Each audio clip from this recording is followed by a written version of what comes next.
Assalamualaikum warahmatullahi wabarakatuh. Bagaimana kabarnya anak-anak semuanya hari ini? Semoga kalian semua dalam keadaan sehat walafiat ya. Dan bagaimana juga nih puasanya? Apa sudah ada yang bolong? Mudah-mudahan puasanya tidak ada yang bolong ya sampai akhir nanti. Dan tetap semangat puasanya. Hari ini kita sudah masuk ke pembelajaran 6, masih di subtema 1 ya anak-anak. Materinya yang pertama yaitu menggunakan kosakata tentang perkembangan teknologi pangan menjadi sebuah informasi. Yang kedua, mengukur volume benda menggunakan satuan tak baku. Dan yang ketiga, mengidentifikasi dampak positif dan negatif dari perbedaan sifat dan kebiasaan akibat adanya perkembangan teknologi produksi pangan. Untuk lebih jelasnya, coba kalian buka buku kalian halaman 46 sambil diperhatikan videonya ya. Anak-anak, pada halaman 46 di sini terdapat sebuah teks bacaan yang berjudul Membuat ikan asin. Kita baca sama-sama ya. Membuat ikan asin. Sukakah kamu dengan ikan asin? Dalam ikan asin terkandung nilai gizi yang tinggi. Ikan asin diolah dari ikan segar hasil tangkapan nelayan. Ikan hasil tangkapan para nelayan tidak semuanya dijual dalam bentuk ikan segar. Beberapa ikan diolah terlebih dahulu menjadi ikan asin, baru kemudian dijual. Ikan asin lebih tahan lama. Langkah pertama untuk membuat ikan asin adalah memilih ikan segar. Kemudian ikan tersebut dicuci dan dibersihkan dari kotoran. Selanjutnya, ikan yang akan diolah ditaburi garam lalu disusun secara berlapis-lapis. Setiap lapisan ikan diselingi lapisan garam. Tumpukan ikan dan garam tersebut ditutup dengan keranjang atau anyaman bambu. Kemudian dibiarkan selama beberapa hari untuk proses penggaraman. Selanjutnya, ikan dicuci dengan air bersih dan ditiriskan. Susun ikan di atas para penjemuran. Pada saat penjemuran, ikan sesekali dibalik agar cepat kering. Nah, anak-anak, itulah cara pembuatan ikan asin. Pasti kalian pernah kan, atau kalian pasti pernah makan juga nih ikan asin. Nah, itu adalah cara membuatnya. Ikan asin itu terbuat dari ikan segar hasil tangkapan para nelayan di laut. Nah, pertama nih kita pilih dulu ikan yang segar, lalu ikan itu dicuci, dibersihkan, dibuang kotorannya. Habis itu ditaburin garam, ditumpuk bersusun. Nah, setiap lapisannya, artinya setiap susunan ikan itu dikasih lapisan garam dulu sayang. Setelah itu ditutup dengan keranjang atau anyaman bambu. Terus beberapa hari itu baru proses penggaramannya. Anak-anak, itulah proses pembuatan ikan asin. Anak-anak, selanjutnya tugas kalian ada di halaman 47 dan 48. Nah, tugas kalian membuat kalimat menggunakan kata-kata yang ada di atasnya. Nah, sebelum kalian membuat kalimat, Ibu akan beritahu dulu ya arti kata-kata yang ada di atasnya. Nah, pertama gizi. Gizi ini artinya itu makanan pokok yang diperlukan oleh tubuh kita. Lalu yang kedua diolah. Nah, diolah ini maksudnya adalah melakukan perubahan sayang. Misal dari bentuknya dia pertama padat lalu menjadi cair. Nah, itu namanya diolah. Lalu ada ditaburi. Nah, kalau ditaburi ini diberi taburan atau diberi sesuatu. Kalau anyaman itu artinya bambu yang dianyam.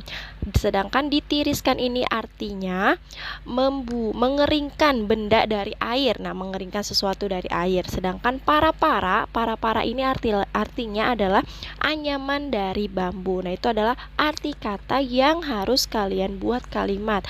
Nah, di sini ada gizi, diolah, ditaburi, anyaman, ditiriskan, dan para-para.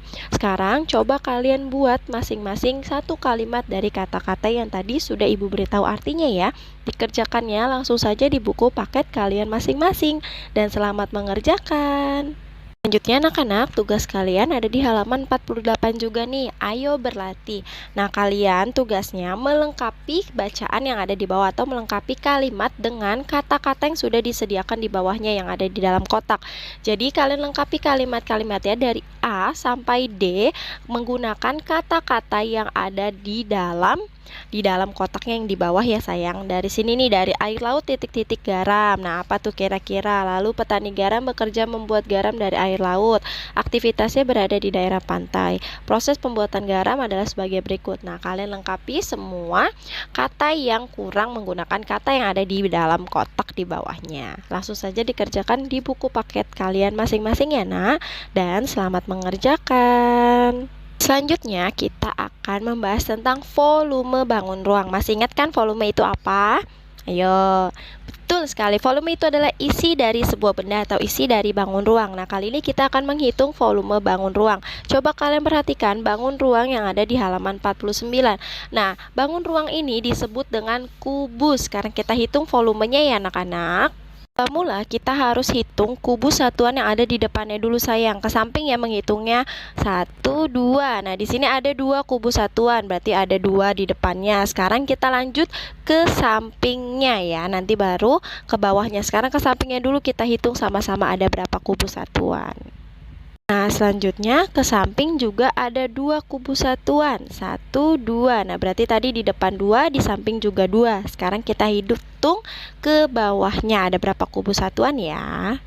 Ternyata di bawahnya juga ada 2 kubus satuan sayang nih ya, 1, 2. Nah jadi kita akan menghitung volumenya dengan cara 2 dikali 2 dikali 2. Kira-kira hasilnya berapa ya anak-anak? Karena tadi di depannya memiliki 2 kubus satuan, berarti kita tulis 2 ya. Lalu kita pakai perkalian. Nah tadi di samping juga ada, berarti 2 dikali 2. Lalu ke bawah juga 2, berarti 2 dikali 2 dikali 2. Nah hasilnya adalah volume kubus ini adalah 8 kubus satuan. Nah seperti itu caranya ya anak-anak. Jadi kalian hitung dulu sisi yang ada di depannya, lalu sisi yang di samping, kemudian sisi yang ada di bawahnya. Kemudian kalian kalikan semuanya. Seperti itu cara menghitung volume bangun ruang kubus menggunakan satuan tidak baku yaitu kubus satuan. Anak-anak, sekarang tugas kalian ada di halaman 49. Ayo berlatih. Nah, di sini kalian tentukan berapa kubus satuan gambar-gambar bangun di bawah ini. Yang kalian kerjakan hanya nomor 1 dan nomor 3 saja ya, Nak. Kalian kerjakan cukup nomor 1 dan nomor 3. Ibu mau kalian juga tulis perkaliannya seperti tadi, misalnya 2 kali 2 kali 2 sama dengan berapa. Nah, sekarang kalian coba hitung masing-masing gambar pada nomor 1 dan nomor 3.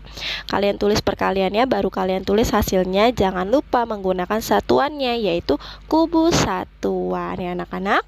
Kerjakannya langsung saja di buku paket kalian masing-masing dan selamat mengerjakan. Nah anak-anak, sekarang kita akan membahas tentang mengamati keberagaman sifat individu.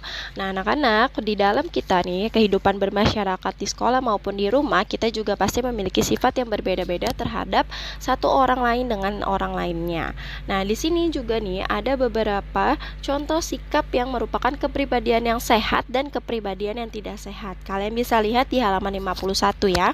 Nah yang merupakan kepribadian yang sehat ini sebagai berikut. Yang pertama, mampu menilai diri sendiri, mampu menilai prestasi yang diperoleh, menerima tanggung jawab, mandiri, dapat mengontrol emosi, memperhatikan tujuan, empati terhadap orang lain, bersosialisasi dengan lingkungan, memiliki filsafat hidup dan ideologi, mengejar kebahagiaan.